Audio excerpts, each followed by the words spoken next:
At 23:17, on the 15th of December 2025, the lights inside Clarence House remained on long after the rest of London had drifted into a restless silence. You didn't just witness a routine royal update that night. You watched the most carefully controlled institution in Britain admit that its internal fault lines had finally reached a breaking point. Behind closed doors, King Charles III sat at a heavy mahogany desk to sign a constitutional instrument unlike any issued in modern history, a document that effectively altered the royal succession and operational power of the British monarchy overnight. This was not a moment of fairy tale unity. It was a cold, clinical, and irrevocable realignment of power. As the king's pen touched the parchment, he wasn't just preparing for a health contingency, he was signing a secret order that sidelined Queen Camilla from the inner sanctum of governing authority. For months, the palace machine had tried to control the reality itself, feeding the public polished narratives of stability and privacy. But tonight, the stage play was over, and the mask finally slipped. The room was occupied by a very specific circle of power: Prince William, Princess Anne, the Lord Chamberlain, and the Archbishop of Canterbury. Notably and deliberately absent was Queen Camilla. This exclusion was the climax of an 8-month internal war, a battle between the principle of the bloodline and the proximity of marriage. Camilla had fought relentlessly for a central advisory position, a role that would have allowed her to manage ceremonial flow, discretionary budgets, and strategic counsel during any transitional phase of the king's illness. She wanted to convert her relational influence into a formalized institutional status, not just for herself, but to secure elevated visibility and hereditary titles for her own children. However, the constitutional philosophy guiding the crown had shifted. The institution realized that in the 21st century, it could no longer survive on sentiment or informal power centers. As the king placed his signature on the document, he was locking the line of succession into an operational reality that left no room for derivative authority. This was the moment Charles chose the integrity of the crown over the personal ambitions within his own household. The silence following the signing was not neglect. It was a consolidation of power. Prince William, institutionally prepared and legally empowered, stood by his father as the new governing reality took hold. They were signaling to the world and to the queen consort that while the monarchy may bleed, it will not hesitate to protect its core. The line was drawn in ink, legally and irrevocably, proving that in the modern monarchy, service is not succession, and marriage does not equate to executive power. The constitutional instrument signed on December 15 did not emerge from a sudden vacuum. It was the explosive climax of an 8-month structured preparation and an equally sustained internal resistance from Queen Camilla. The process began quietly in April 2025, when a confidential memo from senior Privy Council advisors reached the king's desk. It outlined a terrifying institutional risk: the absence of a legally automatic mechanism to transfer operational authority should the sovereign become temporarily incapacitated. While the king initially viewed this as routine constitutional housekeeping, Queen Camilla saw it as an existential threat to her proximity to power. You have to understand the psychology here. For Camilla, influence has always been derived from access. If a legal trigger could automatically bypass the king and hand executive functions to Prince William, her role as the stabilizing gatekeeper would vanish overnight. Starting in July 2025, she began a campaign of subtle but firm interventions. She didn't just ask questions, she requested expanded review periods, effectively stalling the process for weeks under the guise of ensuring institutional harmony. Her strategy was a masterclass in relational maneuvering. In August, she formally raised objections to the language that identified the Prince of Wales as the sole conduit for executive decision-making during any health-related limitation. Her counter-proposal was audacious. She argued for the creation of a central advisory position for the Queen Consort. In her vision, she would coordinate ceremonial flow, internal communications, and most crucially, discretionary household spending. She was attempting to build a parallel authority structure, one where the bloodline handled the state, but the marriage handled the house. But the resistance wasn't just about her. royal insiders flagged a recurring pattern.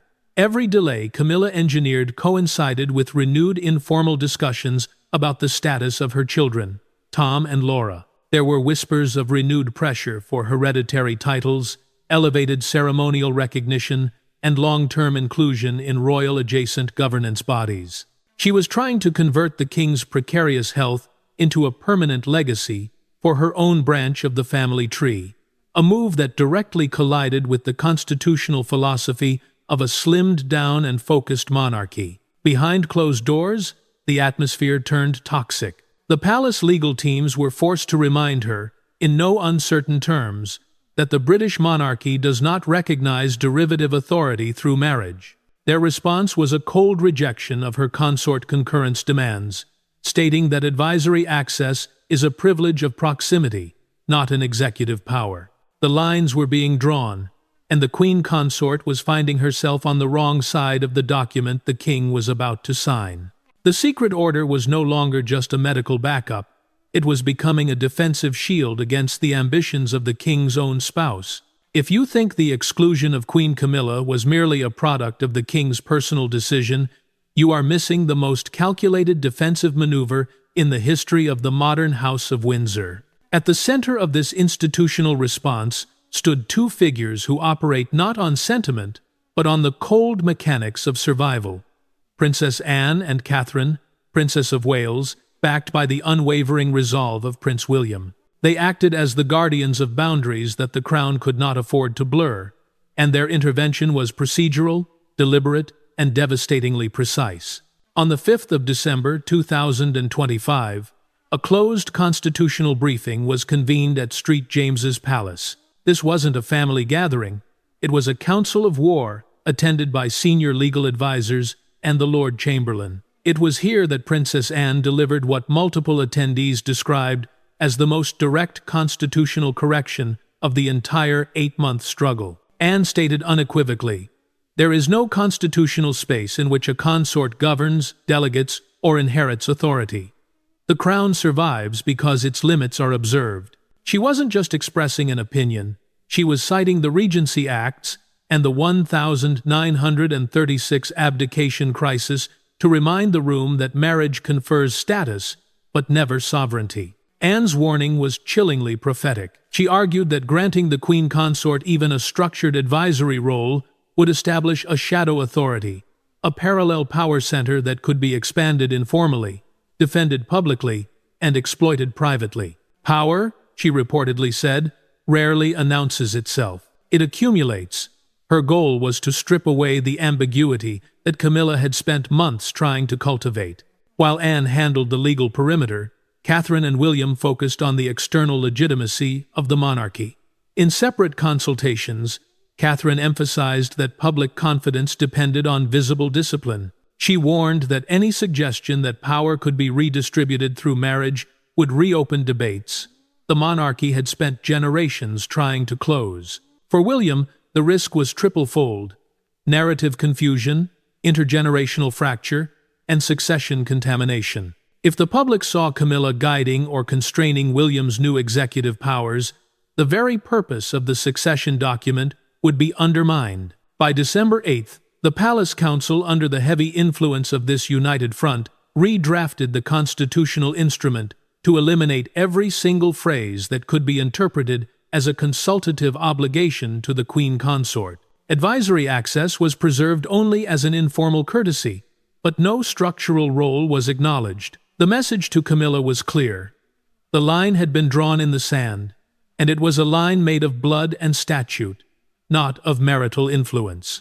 On the 13th of December 2025, just 48 hours before the official signing, the final confrontation took place within the secluded walls of Sandringham. You have to realize that this wasn't just another royal meeting. It was the moment the internal power struggle transitioned from a quiet legal dispute into a stark, undeniable institutional reality. The air in the room was described as clinically cold, as the final draft of the instrument for the continuity of royal governance was laid out on the table. This draft was the ultimate blow to Queen Camilla's 8-month campaign. It was stripped of every provision she had fought for: no central advisory position, no influence over discretionary budgets, and no formal veto power over state communications. When Camilla was presented with the document, she didn't just raise a question, she raised a formal objection. According to palace insiders, she argued that the exclusion of the queen consort from a structured role would visually and politically diminish the reigning monarch and marginalize the spouse at the very moment the public needed to see a united front. But here is the secret that the palace machine rarely admits. The crown does not negotiate with sentiment. The objection was noted, and then, with a level of finality that shocked the room, it was overruled. The legal team, backed by the Lord Chamberlain and under the quiet, steady gaze of Prince William, reminded the Queen Consort that the British monarchy derives its legitimacy from the lineal bloodline, not through marital proximity. The rejection was absolute. There would be no consort concurrence and no sideways expansion of authority. Princess Anne reportedly delivered the final word, stating that perception follows preparation, not the reverse. She made it clear that any attempt to protect Camilla's public optics at the expense of constitutional structure would ultimately fail and damage the institution's survival. For Camilla, the realization was stark. She wasn't just being sidelined from a document. She was being told that her influence had hit an immovable boundary. Her proposals for the long-term integration of her family and hereditary titles for her children were shelved as constitutionally non-viable. By the end of the session, Camilla left the room early.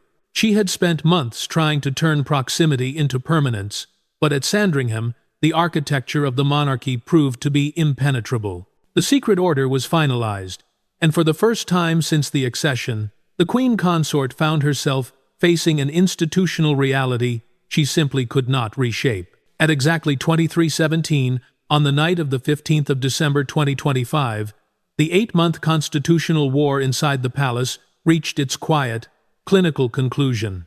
There was no public ceremony, no media fanfare, and absolutely no room for interpretation. At Clarence House, security protocols had been tightened shortly after 21. Staff movement was restricted, and all personal phones were surrendered to security detail. This was not an event designed to look historic. It was an event designed to be irreversible. As King Charles III entered the signing room, he was accompanied only by a circle deemed institutionally essential: Prince William, Princess Anne, the Lord Chamberlain, Senior Constitutional Counsel, and the Archbishop of Canterbury. The most telling detail of the night was the calculated absence of any aides representing Queen Camilla. No staff linked to her ceremonial planning or internal messaging were permitted in the room. This exclusion was not an oversight. It was a strategic blockade. As one official later noted, the fewer the witnesses, the fewer the interpretations. The palace was not just signing a document, it was closing a door. The document, formally titled An Instrument for the Continuity of Royal Governance, was presented clause by clause. The king paused at several critical sections, specifically those authorizing William to assume executive oversight of senior appointments and constitutional communications under defined medical triggers. Prince William remained silent throughout the process. Witnesses described the atmosphere as solemn and heavy, a moment where personal affection was entirely superseded by institutional necessity. Charles signed slowly, his signature marking the end of the Queen Consort's campaign for derivative authority. Within minutes of the ink drying, the document was sealed, scanned, and transmitted via secure protocols to the Prime Minister, the Cabinet Secretary, and the governments of the Commonwealth realms. This was the kill switch for any internal resistance.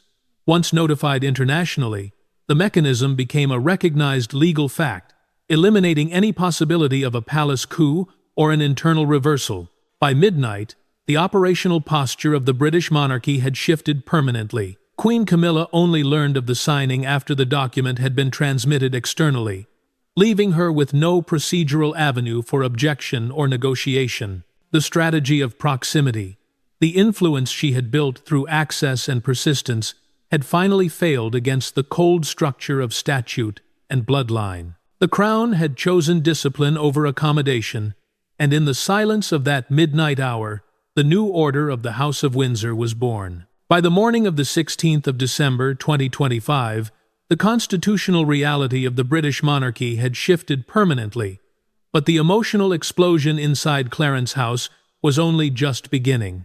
While the world woke up to a sterile, legalistic statement from Buckingham Palace praising the king's foresight, Queen Camilla woke up to the realization that she had been strategically and legally outmaneuvered.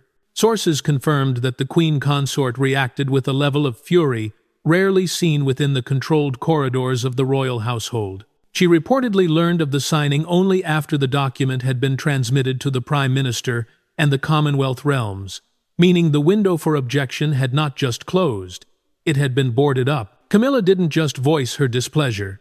She reportedly confronted senior aides, accusing the institution of engineering her exclusion and deliberately diminishing her standing as the king's spouse. For a woman who had spent decades mastering the art of the long game, this was a sudden and violent checkmate. But Camilla did not concede immediately. In the hours following the announcement, her inner circle began activating informal channels, the shadow network of sympathetic journalists and aristocratic allies that she had cultivated over years. The goal was to plant seeds of doubt, questioning the necessity of such a move, hinting at constitutional overreach by Prince William, and expressing concern about how the public would interpret the visible sidelining of the Queen Consort. There were discussions of alternative briefings, possible leaks about the king's state of mind, and even the potential for a sympathetic interview to clarify her role. However, this is where the new alliance between William, Anne, and the palace's communications machine showed its true power. The response was not a counter-argument. It was a total communications blockade. Palace officials shut down all parallel messaging with a cold, clinical efficiency. No supplementary context was provided. No off-the-record clarifications were issued to the press. The silence was absolute, and it was devastating. By refusing to acknowledge the conflict, the palace denied Camilla's narrative the oxygen it needed to survive. The public didn't see a power struggle. They saw a prudent king and a ready heir. The media coverage focused entirely on William's readiness and the king's wisdom in safeguarding the crown's future. For the first time, Camilla found that her proximity no longer granted her leverage. The institutional silence proved that in the face of a signed and transmitted statute, the influence derived from a marriage certificate is powerless. The narrative had settled, and the Queen Consort was left standing on the outside of a story she could no longer rewrite. In the days immediately following the signing of the instrument on the 15th of December 2025, the British monarchy did not enter a period of chaotic transition as many feared. Instead, it entered what I call a phase of silent realignment. This was the crown doing what it does best, when asserting ultimate authority, normalizing a new order until any form of resistance becomes structurally irrelevant. By December 18, the internal palace schedules quietly reflected this profound constitutional shift. Strategic briefings that were once the sole province of the sovereign began to include the Prince of Wales by default. You must understand that power in the House of Windsor is not just about grand speeches.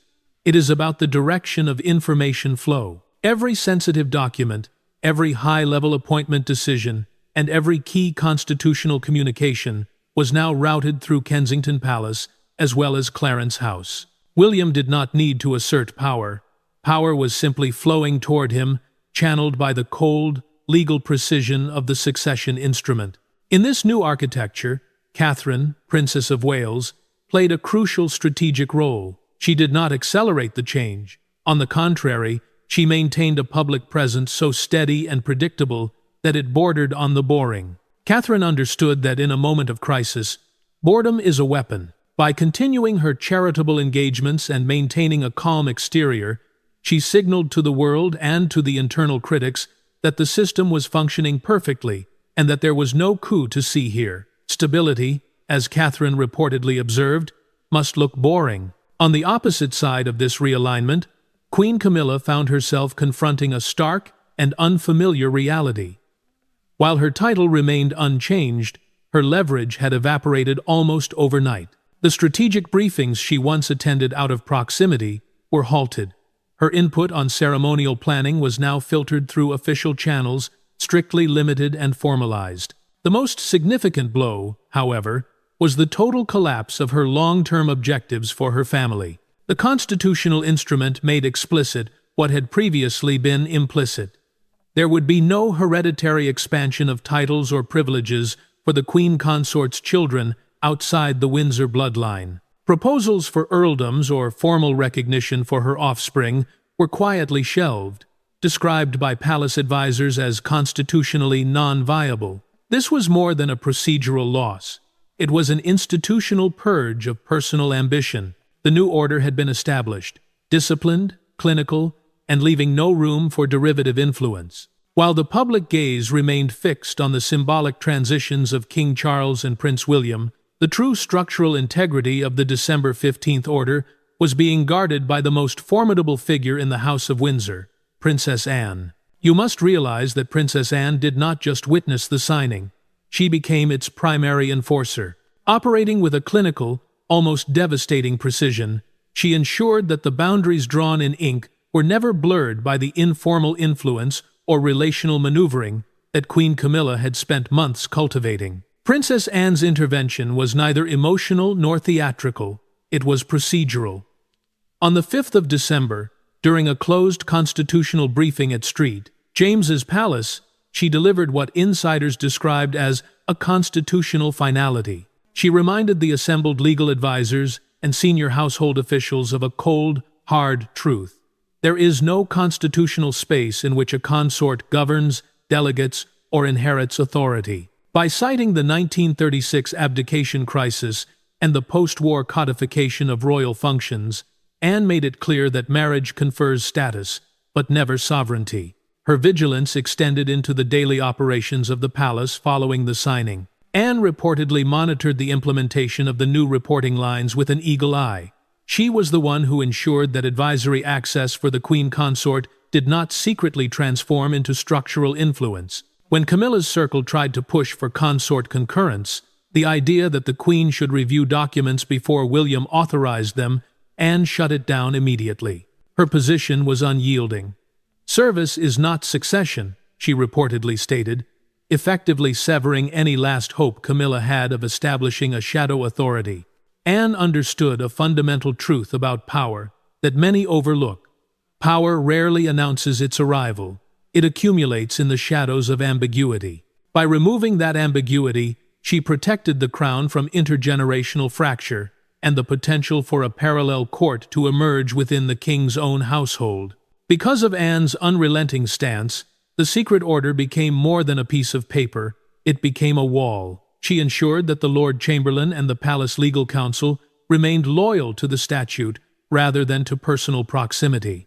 As the enforcer of the perimeter, Princess Anne guaranteed that the future of the monarchy would be determined by law and bloodline, not by the persistent ambitions of a spouse who found herself, for the first time, truly powerless against the machine of the state. As the constitutional dust began to settle, following the midnight signing on December 15, a cold reality descended upon Clarence House.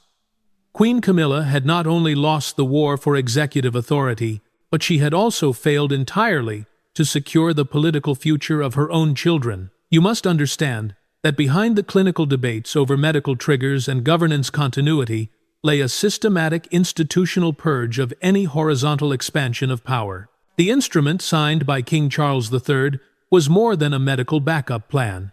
It was a manifesto for the purity of the Windsor bloodline. Throughout the 8-month preparation, Camilla had quietly pushed for proposals to integrate her children Tom and Laura into the official fabric of the monarchy. Informal memoranda had circulated within the palace, suggesting the granting of earldoms, increased visibility in state ceremonies, and even long-term access to aristocratic privileges traditionally reserved for the sovereign's direct lineage. However, the secret order of December 15 drew a permanent line in the sand.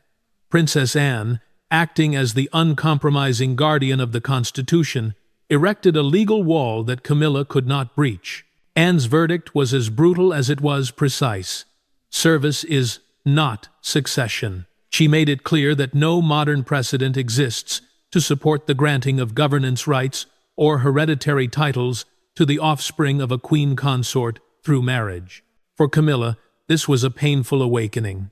Her ambition to convert her proximity to the king into a permanent legacy for her own branch of the family tree was extinguished by the very institution she sought to influence. Prince William and Princess Anne ensured that the final document contained no loopholes, preventing any sideways expansion of the Crown's authority. By January 2026, all proposals for titles for Camilla's children were officially shelved, dismissed by palace advisors as constitutionally non-viable. The Queen Consort now faces the stark reality that her influence is finite and will conclude with her own tenure. The palace chose discipline over accommodation, and in doing so, they severed the last pathway by which her ambitions might have been formalized. The Windsor bloodline has triumphed over marital access, and the silence that follows is not neglect. It is a firm consolidation of a future where only those of the reigning blood shall hold the weight of the crown. As the dust of this constitutional upheaval settles, we are left with a monarchy that is unrecognizable from the one that began the year. The signing of the instrument on the 15th of December 2025 was not just a medical precaution, it was a great reset of the British crown. By the time the public realized the magnitude of the change, the architecture of power had already been rebuilt, leaving no room for the informal influence that had characterized previous eras. The House of Windsor has, in one cold and calculated night, transformed from a family-run institution into a legally shielded corporate state. The true legacy of the secret order lies in the definitive victory of the bloodline over proximity. King Charles III, in an act of profound institutional pragmatism, chose the long-term survival of the crown over the personal comfort and ambitions of his own spouse. By sidelining Queen Camilla, the king signaled to the world that the monarchy's legitimacy is no longer a matter of relational influence, but a matter of strict constitutional statute. This is the new reality, a leaner, more disciplined, and utterly unsentimental institution. For Prince William and Princess Catherine, this moment marks the beginning of their shadow reign. They are no longer just heirs in waiting. They are now the operational heart of the monarchy, empowered by a legal framework that Queen Camilla could not dismantle. The collaboration between William, the steady successor, and Princess Anne, the relentless enforcer, has created a defensive perimeter that ensures the crown's future will remain within the direct line of succession, untouched by horizontal ambitions or marital claims. Queen Camilla, despite her title and her decades of persistence, has reached her institutional limit. The silence that followed her sideline was not an accident. It was a consolidation. She remains beside the crown, but she is no longer within it. Her family's aristocratic dreams have been shelved as non-viable, and her influence has been filtered through a bureaucracy that values precedent over presence. In the final reckoning, the events of December 15th prove that the monarchy survives not by adapting to the whims of its members, but by adhering to its most ancient and rigid boundaries. The mask has dropped, and what remains is a throne that is unshakable, not because it is loved, but because it is legally and constitutionally fortified. The secret order has done more than prepare for a health crisis. It has secured the succession, disciplined the household, and redefined the limits of power for the century to come. The crown did not just survive this crisis, it used it to become immortal,